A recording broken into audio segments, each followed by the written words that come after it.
Hello, we are today with Irvine Arditti. He's one of the most important violinists in the history of music. He has given premieres of the most important composers in the last decade. We can think of Helmut Lachemann, Elliot Carter, many others, and many young composers, hundreds of premieres. And in this year, 2024, we celebrate also the 50 years of the Arditti Quartet existence. How are you in this 50th anniversary of your string quartet? Getting a little bit tired. No, I'm fine. Just continuing doing the things I've been doing for the last 50 years. But just sometimes I have to remember I'm a little bit older than I was 50 years ago. You have remembered quite all of that in this outstanding book, which collects your memories. It were a lot of people, including me, that we were asking you for decades to write a book, and finally you did it. When did you find the moment to do that? Oh, I did it in lockdown in 2020. I was at home with my wife, who probably everyone knows is a composer, and I got bored. All concerts were cancelled. And so first I painted the garden fence, and I illegally went to the other side of London to get the right color of paint, because there was nowhere near where we lived where I could get the right paint. And then I painted this. I painted twice. And then what should I do? So Hilda, my wife, said, why don't you start writing that book, or continue writing the book that you made some sketches for? And so I took it really seriously, and I worked sometimes from 7 o'clock in the morning till 7 o'clock in the evening. We rehearse in my house, so all the scores, all the playing material is in my top room, so I could have access to everything. So maybe 1 week or 2 weeks I took for each composer. And I went up, I took all the scores, brought them to my office, looked through them, decided what I was going to say about each piece. And I think I wrote about, with the composers that are in the book, obviously, I wrote about every piece that I've played, even one piece that I didn't play, by Elliot Carter, his clarinet quintet. I also wrote about that, how simple it was, because it was the last chamber music piece he wrote for strings, but it's the only piece of his I didn't play. And I also wrote a little bit about Xenakis' cello piece, Nomos Alpha, which I had experience of because our cellist Rohan recorded it and played it many times in quartet concerts. So, but mainly the pieces in the book are things that I personally played. And so I had the experience of playing the pieces and working with the composers. And of course, many of the composers are not around anymore. So I'm the link, the live link. Of course, my colleagues know how to play the pieces because the tradition is handed down by other players in the quartet, and of course myself, who knows well how the pieces go. But present Arditti Quartet never worked with Carter, they never worked with Berio, they never worked with Stockhausen, Xenakis, Enser. But the book begins before the foundation of the string quartet in 1974. It recalls your memory as quite as a children in your... A baby, in fact. Yeah, in the cradle. In the cot, yeah. Yeah, and later, going to your years in the London Symphony Orchestra, you left the orchestra in 1980, but you had experiences with really amazing conductors. Which of them gave you a special impression, or these great conductors? I think the one I liked the best was Chelabadaki. I had the honor and pleasure to be concertmaster for him in several programs. I remember we did all 4 of the Brahms symphonies with him. I liked the way he rehearsed because he treated the orchestra like a chamber music group and made people in the orchestra listen to other players. and he readjusted balances. And the orchestra is professional, completely professional. They've played quite a few of the pieces hundreds of times, and they want to play it as they play it. They don't want to change. And so it was refreshing to see him manipulate the orchestra in such a way that he got what he wanted by dissolving the way they play. But for me, he did it in such a musical way that, I mean, I was either the second concertmaster or the first concertmaster with him. So I was sitting right in front of him. So I experienced everything, and I was very young. I was in mid-20s, 25, I think. And so I had only to learn, you know, because I just arrived there and not had experience playing in orchestras for any time at all, more than a year before, I think, professional orchestras. And so for me, it was wonderful to see him craft the orchestra like a chamber music group and to do it in this way. We also had the similar experience with the conductor Eugen Jochum, but he did not do it in a good way. And he was not subtle. I think partly had to do with his command of English, because he didn't speak English very well, but also his manner. He was more intolerant, and the orchestra had less respect for him. But with Celibidache, it was also difficult for me when I was concertmaster, because a lot of the older players did not want to change the way they played. They knew what they wanted, you know, they knew the way they knew, in inverted commas. And so it was sometimes a challenge. I had to shut them up. And it's not easy when you have people having played for 40 years in the orchestra, and I've joined 1 year ago, and having to tell them to be quiet and, you know, keep some form of respect. But in all, I think I learned a lot in those years. Nothing about contemporary music, because the few pieces we played, I was far beyond anyone else in the orchestra, I think, with my knowledge for new music. But certainly in the classical repertoire, it was very interesting to have great soloists a few feet. But in 1980, you decide to left the orchestra, the London Symphony Orchestra. Why did you took this decision? Well, basically for two reasons. When I joined, they said that I could have time off to do quartet concerts. And this was, you know, the reason I joined the orchestra, that I wanted to take concerts off. But when I joined, I had very few concerts. The first concertmaster left. I was acting concertmaster for more than 1 year. Then he got a new concertmaster who wasn't so pleasant and didn't want me to take time off. I don't know if he was insecure. I don't know whether he didn't want me there because all the conductors came in and said hello to me. At first they knew me, Claudio Abbado and Celibidache and Previn. But I could see it was not going to be good, and then they refused to let me have time off for a concert. The story is documented in the book. They didn't want to let me, so we did crazy things. Somebody drove me from a recording session of Star Wars.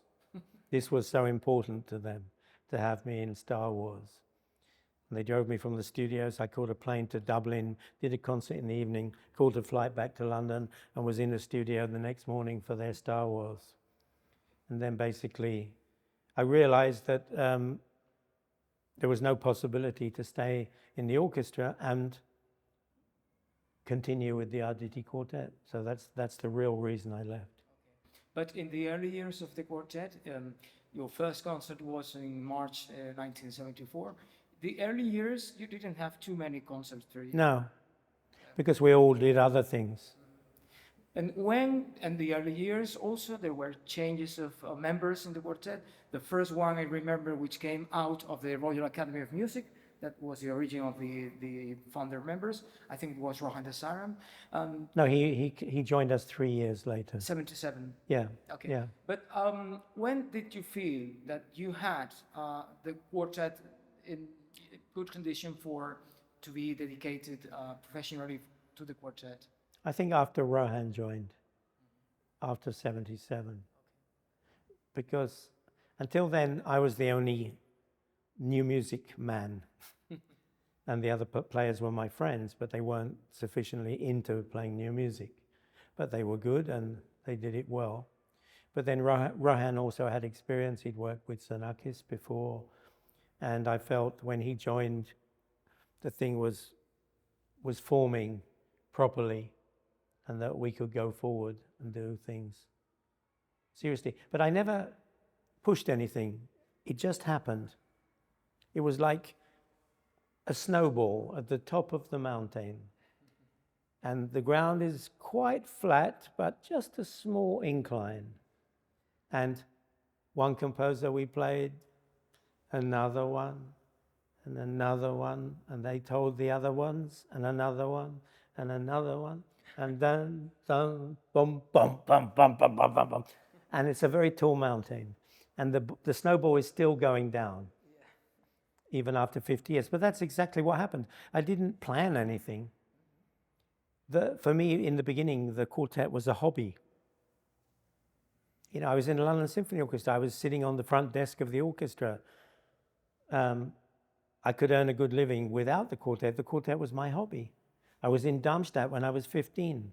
I was in Oxford when I was 13 and first met Messiaen and Xenakis. 13, I mean. It's a long time ago. Yeah. This is the idea very much of John Cage. Don't push the things, let it flow. Yeah.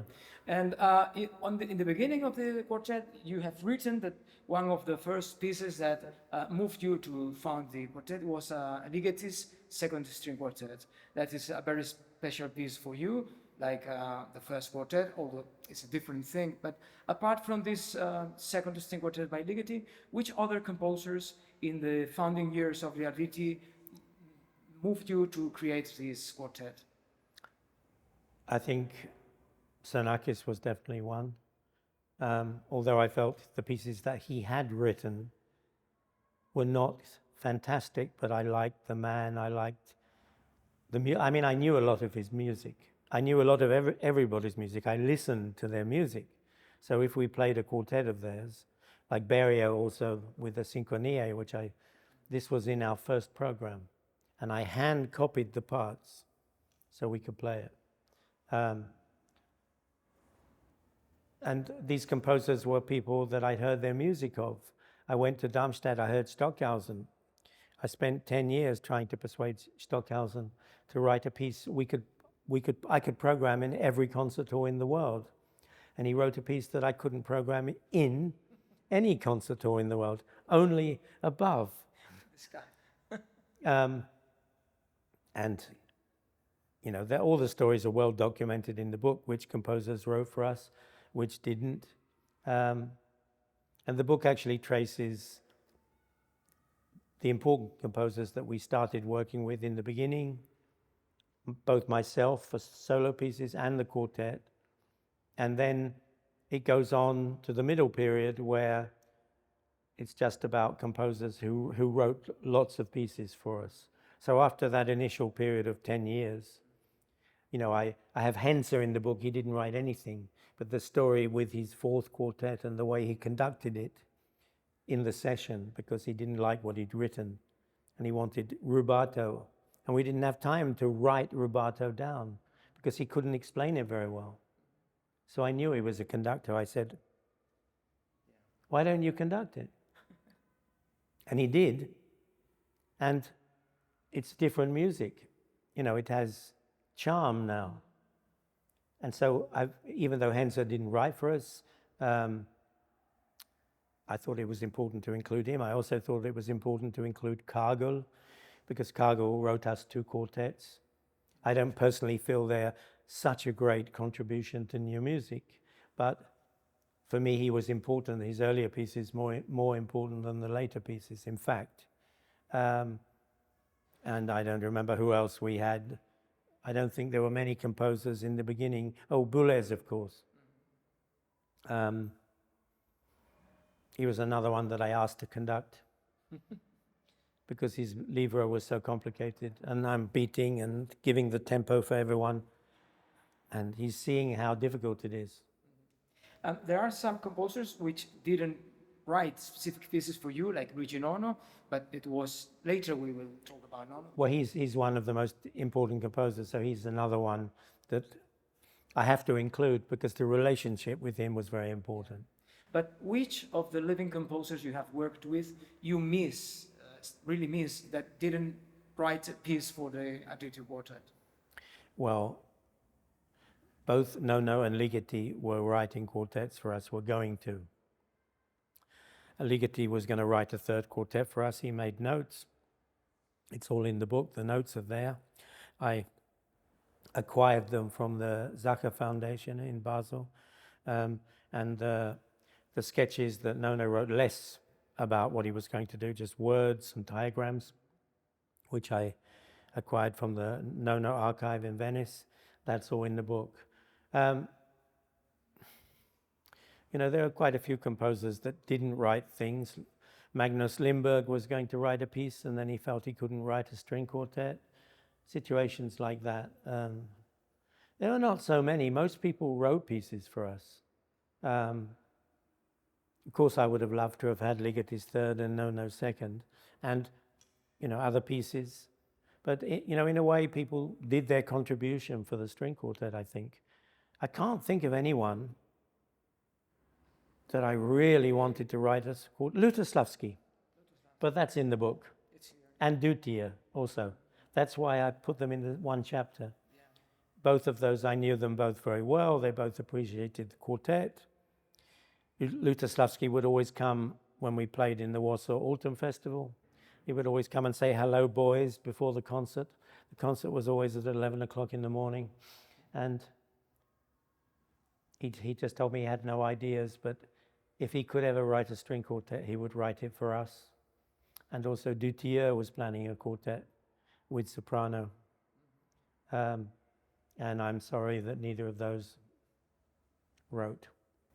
You have told that being quite a child, you were in Darmstadt. How much different did you feel in those periods, those moments between Europe and Britain in terms of modern music? The profit is not only appreciated, I think that's the expression, but this profit is appreciated better in far-off lands. Lands where you either have to catch a boat or a plane to get to. And it's usually a plane. Now, I think the Arditti Quartet has always been more respected in German-speaking countries, mainly Germany, but also Austria and German-speaking Switzerland. And probably those countries accounted for more than a third of our work. And we were very lucky that Germany did not have a proper capital for many years. Bonn was not a proper capital, and so there were radio stations everywhere in Germany, cities we were able to play. I played for every single radio station in Germany. We recorded, we made CDs with every single radio station. I can't say that about any other country. Because the normal process was to record in the radio station, so making the tapes, or whatever you call them, recordings, were not too expensive, so the record company could afford to release them. And so in the beginning, I was almost totally reliant on Germany. We did some things in Paris, but I remember we took Dutier to Hamburg because we recorded his piece there, and he came and worked with us for the recording. And so it's the way it is. Things happen in England, but it's really interesting that I've been doing this for 50 years, and we don't have a quartet concert in London this year. I find that very interesting and revealing. So do I need to say any more about that? No. And finally, you come Spain to Galicia, to the RESIS Festival. Tomorrow you play a really very interesting concert with Rebecca Saunders, José Manuel López, and Luigi Nono. What can you say to us of these pieces? Which challenges has for your quartet? I think I can say that this is a very interesting program for me because all the pieces are well contrasted. What is a good piece? How many times have I been asked that question? And how many years did I not know the answer? That I would not answer that question. What is a good piece? And then after many years, I came up with the answer. A good piece is a piece that occupies its time well. It doesn't mean that Feldman is not a good piece because it goes on for 1 hour, 2 hours, 5 hours. But the way it occupies its time is well. A lot of music is too long. The composer has said what he needs to say, and he goes on and on. So that for me, those pieces do not occupy their time well.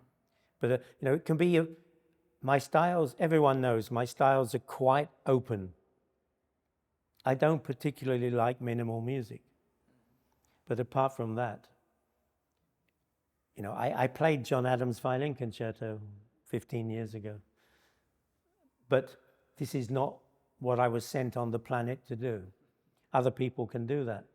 I feel I was sent here to play another sort of music that other people can't do so easily. And so this is what is important for me. And I didn't plan it, it just happened. I was brought up in an area where it's a miracle. I began to hear new music. My cousin was a composer. And he worked at IRCAM in Paris. And it probably was him that introduced me to new music when I was very young. And so I was lucky to have that introduction, and I loved it. Everyone was listening to the Beatles in London when I was a teenager. I wasn't listening to the Beatles. I was listening to Stockhausen and Ligeti. And so for tomorrow, the concert is, Rebecca Saunders' piece is quite short. I think it's very effective. It makes use of the lower frequencies. The cello is detuned considerably, and then during the piece, the other three instruments detune. And so she makes use of a wide range of harmonic spectrum, yeah. José Manuel, I think it's a perfect example of a good piece that occupies its time well, because he uses lots of effects. So you could say, this is happening now and that's happening now, but there's a direction in the music. It's going towards the end. You feel a sense of form, and for me, form is important. That's what is lacking in a lot of music. There's no sense of form. It's like composers just write this idea, that idea, and somehow, if they don't connect, the piece can very easily become boring. Because for me, I need some sort of connection. And I think this quartet is certainly showing that it occupies its time very well. No, this piece is an important piece in the literature of string quartet writing. It's important for Nono. What disturbed me was he never seemed to really understand how to write for string instruments. He was one of the composers that he didn't play any string instrument. I'm not sure if he played what he played, Nono, actually, or if he played anything. But he seemed not to have a viable feeling for the instruments. He wrote things in the last pieces that are unplayable. And I tried to talk with him about it when we were in Avignon working on the string quartet. There were problems in the solo piece, La Lontananza, and in the duo Hake Kamina, which is the same music as La Lontananza. Problems of writing, and I don't know whether he was too sick to explain or to know what's going on. But what's very clear is that this piece is a really important piece. He's going from the European contemporary music to a kind of static experience. He's going to a kind of cage or a Feldman. because he has all these frozen moments. So you're playing, and then the music freezes or gradually freezes to a standstill. And for me, to realize that's quite important. And he was very worried in the beginning, before he met us and before he heard us play the piece, that we wouldn't do it correctly.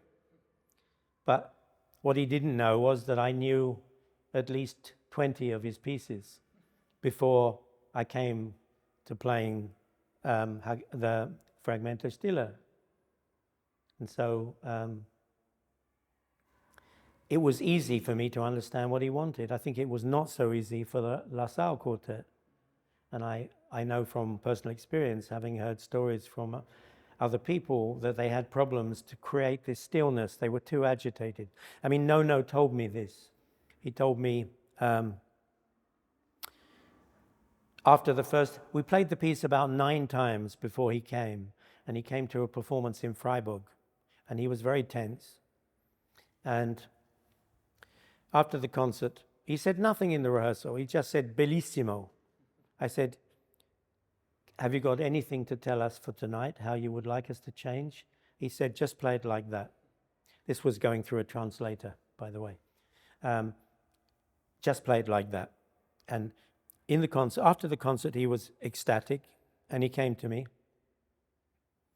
And he said to me 2 things. In Fragmento Stille, there's words of Hölderlin, the poem. And these words are meant to stimulate the players. And he used them to stimulate La Salle Quartet or any players that would play this music. The text was in German, and I speak more German than I do Spanish, but in those days I knew some of the words and I looked up some of the words, but after a while I concentrated on the music, not the words, and understood the frozen moments of the music. I understood other moments, everything about the music. And so I didn't need the words. And after the concert, he came to me and he said, can you tell me how the words from Hölderlin affected you? And I said, I didn't call him Gigi at that time. I didn't know him well enough on that first day. But I said, don't ask me that question. And then he said, I don't remember what inspired that. The comparison between the La Salle Quartet. Now, I asked him, yes. I said to him, does our performance differ from the La Salle Quartet, knowing that it did? And he said, yes. And I said, how? See, I was very arrogant then. There am I interrogating Luigi Nono on the first day that I met him. He said, when the La Salle Quartet play this piece, I hear Webern. When you play it, I don't hear Webern. So I said, do you want to hear Webern? Of course, he said no. And so, but there are many things he's using, the fingerboard, the tasto, the ponticello, and he's using it in quick succession, tasto, ponte, and our cellist got confused once, and that's how he got his nickname, Teep. We used to call him Teep because T to P, P to T, T to P. And I noticed behind us, we have, if you have a look, we have P to T to P, T to P to T. So we have behind us reliving tasto to ponticello, back to tasto.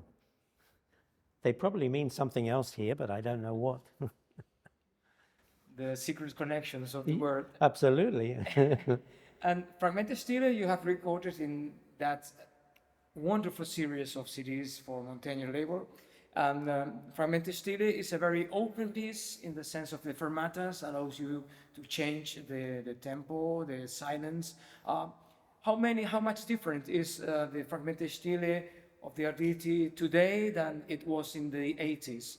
Although, of course, you are informed by you, because you are the only one who played Fragmento Stille with Nono. You are informed by what Nono told you in that period. Yeah, there are still players, of course, that used to play in the Arditti quartet that I still talk to, that occasionally come to our concerts, that know what Nono said, but they just don't play in the quartet anymore. But from the working experience, yes, I'm the only one still continuing. I think it's quite similar. I remember one or two instances. There used to be a very extrovert musicologist in Belgium called Harry Holbreich. And I didn't always agree with what Harry Holbreich said, but Harry Holbreich was a great protagonist, a great supporter of the quartet. And he used to do ridiculous things. When he was in the audience, I heard, I was just about to start, I heard it. He set his watch and put the stopwatch on. And then he would time the performances. And then at least twice, da-da-dum, bum, bum. So, Harry Holbreich. So he would and time the performances. And at least twice he came to me afterwards and he said, my God, you were 20 seconds difference to the performance you did in Paris 20 years ago or 10 years ago. And I think I remember the tempi quite well, and I remember how we played things. It doesn't mean after time I don't want to change something, but if it's good in the beginning and if the composer liked it, why break it? Why change it? This year in RESIS Festival, you are also working with young composers in new pieces. Is something you are doing quite all your career, not just the premiere of new pieces, of course, but working with young composers, which probably those who are 20 in the 30 years of their age see you like a living myth of music. How much important is for you, and how much you feel the fact of playing with the Arditti can change their minds or to create an expectation of giving the best? Listen, I think it's really important for us to work with really young people. I always have done, and almost from the beginning we did that, not right at the beginning, because we were young then, and so we wanted to play the famous composers. But I think from when I started in Darmstadt in 1982, which is, not the next, the next decade, we started playing young composers. And this was part of the curriculum, to play young composers in the concerts, not only in workshops. And for me, it was interesting for two things. One was that they got good performances, so that either they could hear how good their piece was or how bad their piece was. Because there were composers in that time that were saying, oh, this group is not playing my music. This other group, these people, they're not playing well. How can you tell if the piece is good? But when we did it more or less very seriously.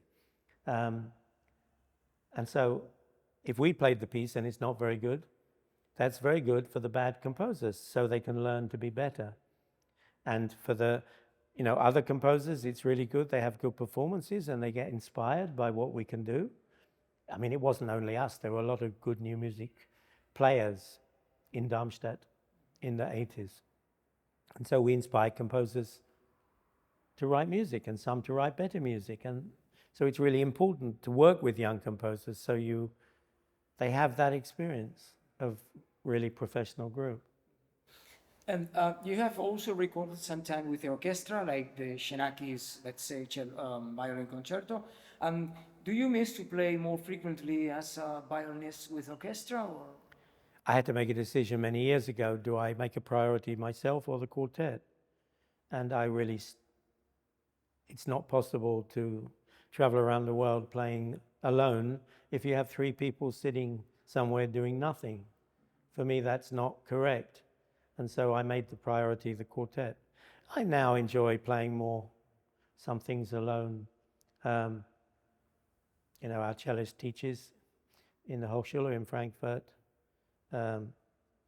People do other things in the quartet. So, I can enjoy to do some things on my own a little bit more now, but not so much this year.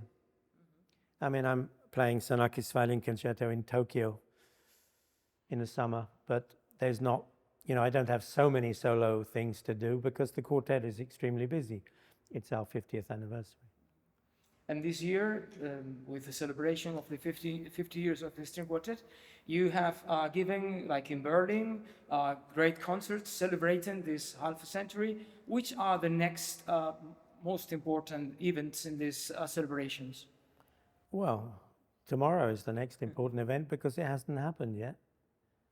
We just played a double concert in Hamburg, played 8 pieces 2 weeks ago.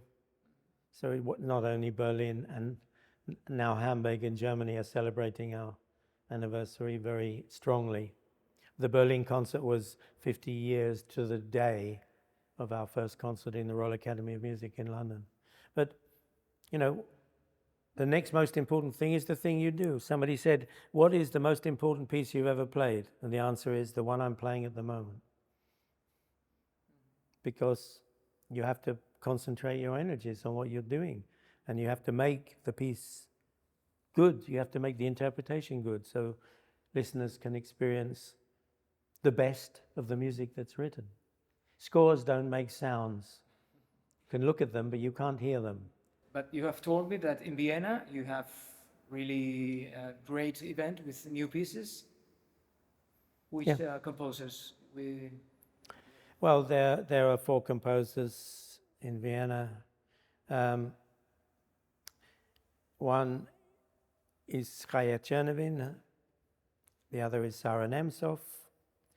These are pieces that Sarah Nemtsov was premiered in Hamburg. Chaya Chernovin will be premiered in Paris 1 month before Vienna.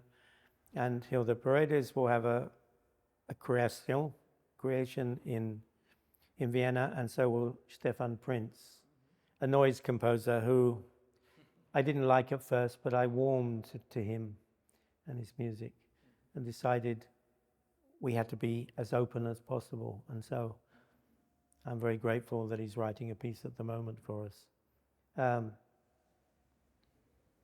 But sometimes in relations, even how much you like or not, the composers changes very much, because this book, you say that the beginning with Nono was not easy at all. No, but it was when we met him. It wasn't easy before we met him, and I heard things from other people that he would be very angry because he was afraid that we wouldn't play it well, but we played it extremely well as he wanted it. And so, he was adoring after the rehearsal. And he would come to many performances later. He would always sit next to me in the restaurant, and I would have to make sure that there was somebody close to translate for us, because he spoke Italian, of course, and a bit of German, and I couldn't really say things that I wanted to say to him. But he would always want to be close to me, and he once bought me a bottle of Nonnino in an Italian restaurant in Germany. I think it was Essen. I was joking about Nonnino. Hey, your name is in there somewhere. And he thought, because at one point he drank a rather lot.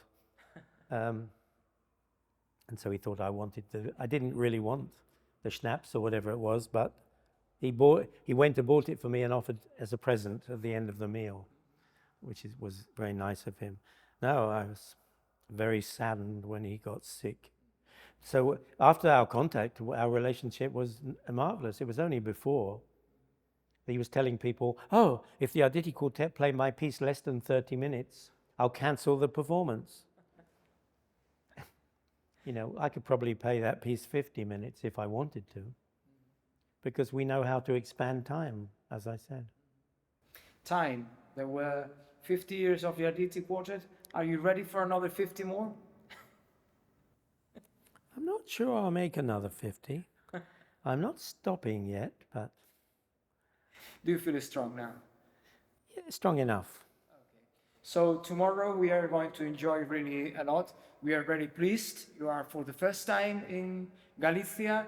All those who are part of the RESIS Festival, we were educated with your recordings.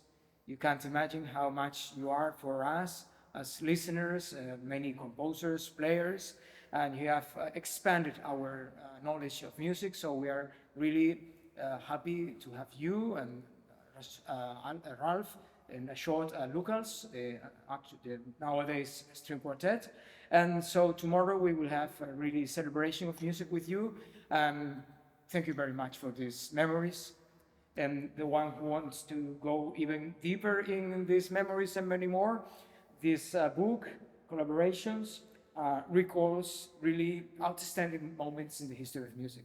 Irvine Arditti, thank you very much. Thank you, and thank you for your great support of my group and myself.